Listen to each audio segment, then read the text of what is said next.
The money in your bank account. Is it safe? Is it yours? Do you actually have full control over it? The best savings account rate in Australia right now sits between about 4 to 5% annually, and that is only if you meet all of the conditions. The number of bank branches in Australia has dropped by nearly 50% since 2011. ATMs are literally disappearing year by year, day by day. Cash is a transaction between two human beings that requires no bank, no algorithm, and cash is disappearing fast. And today I want to ask the question, why? Welcome to Rich and Regulated, where women learn to build wealth in alignment and flow. I'm Jessica Soul. For over a decade, I've helped women create the lives of their dreams, and here I'll share how I build wealth, fast-track results, and reveal money truths that will blow your mind. Let's get wealthy. I go to my local organic markets every single weekend, and every single weekend I pay with cash. Not because I'm paranoid, not because I'm anti-technology, but because at the end of the day, cash is one of the last forms of truly sovereign exchange that we have left. Cash is a transaction between two human beings that requires no bank, no algorithm, no government agency sitting in the middle taking notes, and cash is disappearing fast right now in Australia. And today I want to ask the question that almost nobody is asking: why? So stay with me until the end of this episode, because I am going to give you 3 clear pathways and solutions that will help you build a more sovereign and autonomous financial structure for yourself and your family. And by the time we get there, you're going to understand exactly why you need those structures. But first, let's talk about something that most Australians have never questioned for a single second of their lives. The money in your bank account. Is it safe? Is it yours? Do you actually have full control over it? And the thing is, most people would say yes without hesitation. And most people are operating on an assumption that they've never actually tested. Also, we need to define 2 words that I'm going to use throughout this episode, because I know that most people have never really had them explained properly. And those words are sovereignty and autonomy. So, financial sovereignty means you are the ultimate authority of your own money. Not a bank, not a government, not an institution. You decide where it goes, how it moves, when it moves, and what it does. Sovereignty is ownership without needing permission. And then we have financial autonomy. Autonomy at the end of the day means you have the ability to operate independently of systems that can restrict, monitor, control, or limit your access to your own wealth. Autonomy is freedom without dependence. So right now in 2026, with everything happening in the world, most Australians have neither of these things. They do not have autonomy or sovereignty, and they genuinely don't even know it. So let's start with your bank account, and let's talk about what is actually happening to your money while it sits there. The best savings account rate in Australia right now sits between about 4 to 5% annually. And that is only if you meet all of the conditions. Minimum monthly deposit, no withdrawals, jump through every loop. And for that, you earn roughly $4,000 to $5,000 a year on $100K? Meanwhile, inflation, the real inflation that affects your groceries cost, your fuel, your rent, your kids' school fees, it has been running between 2.3 and 4.2%, depending on your household type, which means in real terms, after inflation is taken into account, your money in the savings account is actually really only earning you somewhere between 0 and maybe 1% annually in actual purchasing power. And so your money is going backwards quietly every single day while you think it's sitting there safely growing. And the bank is taking your deposit and lending it out at mortgage rates of 7% and higher. They are earning multiples of what they pay you on the very money you deposited. The profit stays with them and you get the crumbs. And we call it a savings account. Now, let's talk about access and control, because this is where it starts to get really interesting. The number of bank branches in Australia has dropped by nearly 50% since 2011. That's 3,239 branches gone and another 230 closed in the year to June 2024 alone. ATMs are literally disappearing year by year, day by day, and cash is being phased out. And interestingly enough, 72% of Australians are now classified as low cash users. But here's the question I keep coming back to. Did we choose that? Or were we just quietly guided there? Did we all individually decide that cash was inconvenient? Or was cash made progressively less accessible, less practical, less normalized, until digital became the only real option? Because there's a massive difference between a population that chose to go cashless and a population that was systematically moved in that direction. And I want you to think about COVID. Suddenly, cash became unhygienic, dangerous. Banks used it as an accelerant to move people off physical money and onto fully digital, fully traceable, fully controllable systems. And most people just went along with it without asking a single question. I can tell you, I did not. And I want to encourage you to start asking more questions too. Under AUSTRAC, Australia's financial intelligence agency, any cash transaction of $10,000 or more is automatically reported to the government. Not if something looks suspicious, automatically, every single time without exception. Your bank has no discretion. They are just legally required to report it. And that data goes to AUSTRAC, and it's then accessible to the Australian Federal Police, the ATO, ASIC, and a range of other government agencies. And the access limits on your own money, CommBank's daily ATM withdrawal limit is $2,000. ANZ is typically $1,000. Westpac defaults to $1,000. And guys, this is your money, and there is a daily cap on how much of it you can access at one time. Now look, I want to be balanced here because I always want to give you the full picture. These systems do exist for real reasons. So money laundering is real, scams targeting Australians at record levels are real, and there are billions of dollars lost every single year to those things.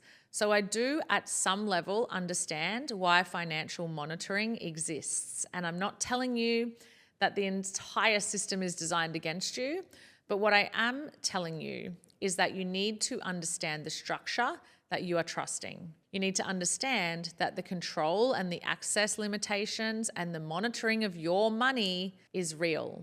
It affects your money, and most people have never actually stopped to read the fine print on the system they have actually handed their entire financial future to. Just quickly, guys, if you're a woman who's earning well but still feels like your money isn't working for you, I can help. My Build Your Wealth portal is the perfect place to begin, and for less than $100 a month, I'll teach you the exact groundwork that has allowed me to create freedom for my family. Just hit the link in the show notes to connect into my community today. Now back to the episode. I want to tell you about a client of mine. She had $700,000 sitting in her bank account, her own money, legally earned. She wanted to move a portion of it to AUSTRAC, Registered Australian Digital Currency Exchange, fully licensed, fully regulated, completely legitimate business operating within every single law in this country. Her bank interrogated her multiple times, questioned the transfer, questioned her intentions, made her justify what she was doing with her own money.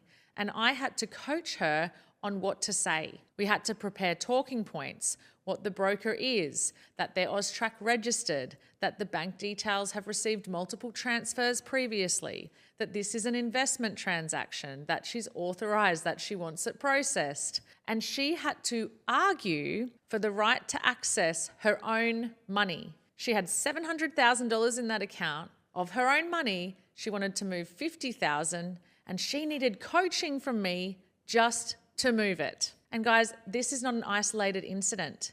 This is a pattern, and it is getting more and more common, not less, as banks tighten their internal policies around anything crypto related, even when it is fully compliant and fully legal. Now, let's talk about what is coming next, because this is not speculation. This is documented global reality that is already happening behind the scenes. So the Reserve Bank of Australia and Treasury committed in 2024 to a multi-year research program into central bank digital currencies, CBDCs. And a CBDC is a government-issued digital currency. And the key word is programmable. So unlike your cash in your wallet, a CBDC can be built with embedded rules, which to me is really scary. It can be designed to expire if not spent within a certain time frame. It can be restricted to certain categories of purchases. It can be switched off. It can be monitored in real time at a transactional level. And here's the part that should make you sit up. 29% of central banks surveyed globally are already implementing CBDCs, specifically for tax collection and compliance purposes. China's digital yuan, the most advanced CBDC pilot in the world with over 1 trillion in transactions processed, has already been used for government welfare disbursements, tax payments, and time-bound consumption vouchers where the money expires if not spent. That is programmable money being used right now in a major economy. And the trajectory is clear. In a world of programmable, government-issued digital currency, the possibility of tax and GST being automatically deducted from income at the point it's received is not a conspiracy theory. It is a logical extension of technology that already exists and is already being used elsewhere in the world. And I'm not telling you this to frighten you. I'm telling you this because the women who understand what is coming are the ones who will be positioned when it arrives. And positioning yourself takes time, which is why right now, today is the time to start. And then there is AI. I want you to think about this for a moment. In a decentralized finance space, we already have AI trading strategies generating compounding returns around the clock. Passive income while you sleep, wealth building at rates that traditional banking systems cannot touch, and these banks have never offered you. We have the technology right now. And while the mainstream financial system is operating on the same centralized, permission-based, old-fashioned framework it has for decades, if you can see the game, if you can understand the board, and if you are still sitting in the same system with the same structures, with the same blind trust in an institution that you have never questioned, that is a choice you're making. And every choice has consequences. So let's look at the 3 solutions that I promised you, and here they are. So the first thing you can do is set up a family trust structure. This is one of the most powerful and most underutilized legal structures available for Australians. Assets held inside of a family trust, they're not personally owned. They are protected from your personal liability, from certain creditors, and in many cases from relationship property claims. Income generated through the trust can be distributed to beneficiaries in a way that legally and legitimately minimises your tax burden. And I can tell you this is not a loophole. This is what wealthy Australian families have used for generations. It is entirely legal. It is entirely available to you as well. And the vast majority of women in particular have never even been told that this exists. The second thing you can do is look into self-custody of your crypto assets. So when your crypto sits on an exchange, you don't own it. The exchange does. When you hold your own private keys in your own cold storage hardware wallet secured by a seed phrase that only you hold, no bank can freeze it. No government can restrict access. No exchange collapse can wipe it out. Inside of my mentorship programs, I work directly with clients to set up 100% cold storage and self-custody. Because at the end of the day, in a world where the financial system is moving towards greater digital control, holding your own keys is not an option. It's foundational. And the third option is decentralized finance. So DeFi allows you to earn, grow, lend, and build wealth entirely out of the traditional banking system. With the right strategy and the right guidance, this is where your money works for you around the clock. So no branch required, no daily withdrawal limits, no phone call to justify your investment decisions, no institution sitting between you and your own wealth. And I can tell you that this is the year to be doing this, not next year, right? Not when things settle down, this year. The year you get educated, the year you start making moves, the year that you decide to change the structure of how you operate and how you protect your family. Because at the end of the day, the game is being played, whether you're in it consciously or not. And the women who understand that and act accordingly are the ones who will be building generational wealth, while everyone else is still waiting for permission. So if you don't know where to start here. Come and join us inside of my free Crypto for Women community. We have over 550 women already having these exact conversations. It's completely free and the link is below. But if you're ready to go deeper and actually set these things up, set up the structures, build the wallets, create a truly sovereign financial foundation for yourself and your family, Crypto Foundations and my year-long mentorship programs are where we do that work together. And the link for that is below too. Remember, babe, this is your money and it is time to act like it. If you've gotten value from today's episode, make sure you subscribe and leave a 5-star review. And if you're ready for more support in building regulated wealth strategies, check out the link in the show notes. Have a beautiful day.